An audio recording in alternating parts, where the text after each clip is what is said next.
to study about slide and string in Rust. This is one of the concepts which is very strange in Rust, because in other languages, for example, Java, we only have string, we don't have slides. So when I study Rust, this is the one of confused me a lot. So I hope that after this quick lesson today, you guys can easily to understand what is string, what is slide in Rust. So in Rust, there are many data types related to string, but actually we only have we only care two kind of data types, which is string and slide. So the string is quite similar with string in Java or any other language, I believe. In the slide is which is str is a special kind of string data type, but we always use the slide which in the format of borrowing. So means we never have the tr data type in our program. We only have ends. We have the ends reference as tr. So in Rust we call it the borrowing slide. So these are two main data types for string. So to create the strings, we have two way. We have, so this is very common ways to create the strings. First of all, we create a string with the string class, and then after that put the string inside the from function. This is methods of the string. And then another way we use the slide, we can put the string inside the double quotes, then we can assign to the active, and now active become borrowing string, borrowing slide, borrowing slide. Then we have string in Rust already. So whenever we create a string struct, let me call it string struct with with variable in the string, basically inside we will have a pointer to the memory allocations, locations where we push IBC, and then also we have a attribute length, which is the size of the string we put inside the memory locations. For example, here we have IPC, so the length is 3, but we also have another extra attribute, which is capacity. Now it's 6. It can be 10, it can 6, it can be 9, but actually, anyways, capacity is the size of the buffer which is compiler allocates to push our string inside. So normally capacity will be bigger than length. And then this is the string. Then how about the slide? So slide is the also a variable which we the data structure only has the pointer to point to the memory location to the string we have, and also it's only have length attribute only. It don't have the capacity. So later on you will understand why the slide don't have capacity, right? So basically you can think a slide is just a pointer point to exactly the string you have inside the memory heap. So it don't have capacity attribute. You cannot modify the memory's location, which is the slide pointer to. For example, here k point to ABC, but you cannot use k to modify ABC. You add another character or whatever. It cannot. So that's the reason why. So here is the visualize how it's allocated when we initialize a string struct v. So we have IBC in the heap, we have the pointer, we have v variable in stack. This one have the pointer point to the IBC locations. And then after that we borrows, we have a k, which we borrow to this point to, then k we point to the rest of this. So actually key will have the pointer which it point to this array, not point to IBC array. But inside it also has the LAN capacity, which is, here in this case is the number 3.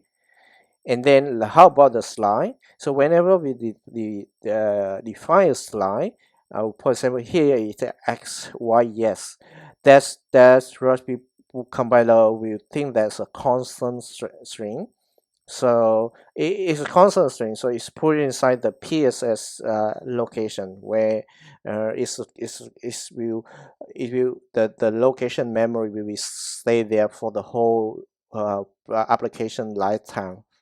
But for IBC memory locations, it can be it can be we can be the Rust compiler can be freeze after the variable go out the scope. For example, if you give back if you given back to the OS, for example, or another variable, we would use that one. But x, y, yes, it always here, and it's become global constants. It's very similar in Java. It's a global constant, a public constant string.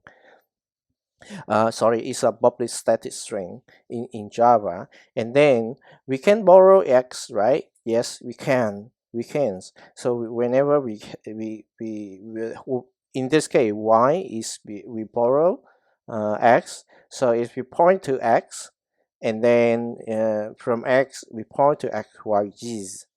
Then in case the borrow we are I just explained, so it's just review that. So just one thing we need to note here: active is not the is the borrow string. So that means is the borrow string. It's not borrow slide. So because x1 is slide, x1 is string. Then how to convert between string and slide, right? So from slide here, actually the borrowing slide, we can convert into string by calling two string function or two old functions. From the forums, from the recommend from the communities, we better to use two old to because you have to push the performance better than the two string. And then from the string to the slide, we also can do that by borrowing and using the square brackets here to indicate T1. In this case is the slide, is a slide, and then it refer to it will refer to if we point to the Rust memory locations location of the Rust string. And then even that we can even more we can asset all the bytes inside the string, which for example here we can asset the first byte 0 because we put the number 1 here, so we can asset the byte from the first to the 1 minus 1. So we see only the first byte, which is the R character, into T3. So T3 in this case also a slide, but it's a sub slide of T2, and then it's also T2 also slide, but it will point to the whole string address. But T3 only point to the character R in this case. Then how do we modify for the string? Because when we do when we develop the application, normally we can have to change the string a lot. So there are two ways to change the string. For example, we want to add more character, more string to existing string. We can declare the string variable as a mutations. After that, we call the push function string, and then after that, we put the string inside, Then if you concat the first string rust with the length, become its rust length. So again, how about we can combine string and slide. So let's say we have the I here, variable here, which is the string structure that type of index string, and then we can as the array is here, it actually is a slide, and then we can add that slide into string. But we cannot do opposite. We cannot do the slide as the string.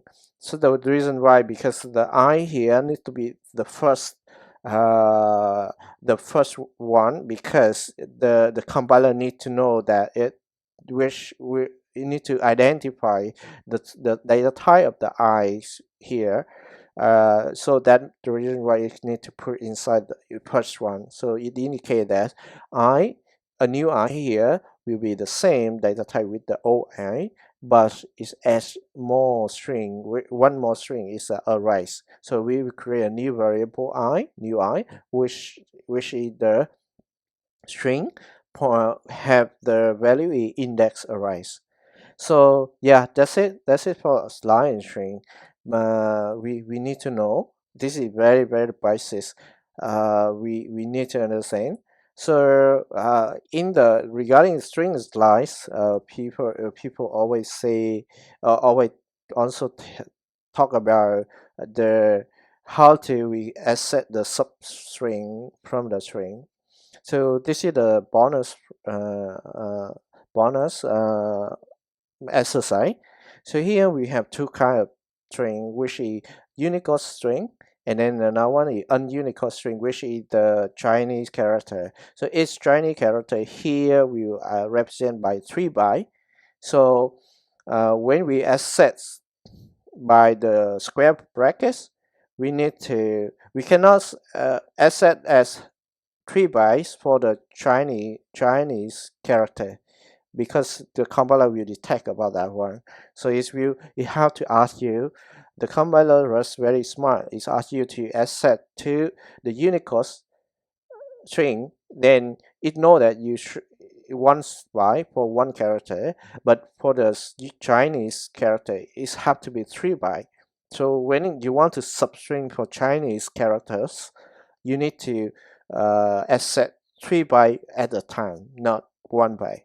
So the compiler approach will be take care about that. If you do something wrong to accept the substring, which is not an Unicode, is not Unicode string, then if you detect, and then it will through errors. So in this case, it will through the errors, I believe. Otherwise, you can try. Yes. So that's all for today. I hope this one will help you guys a bit.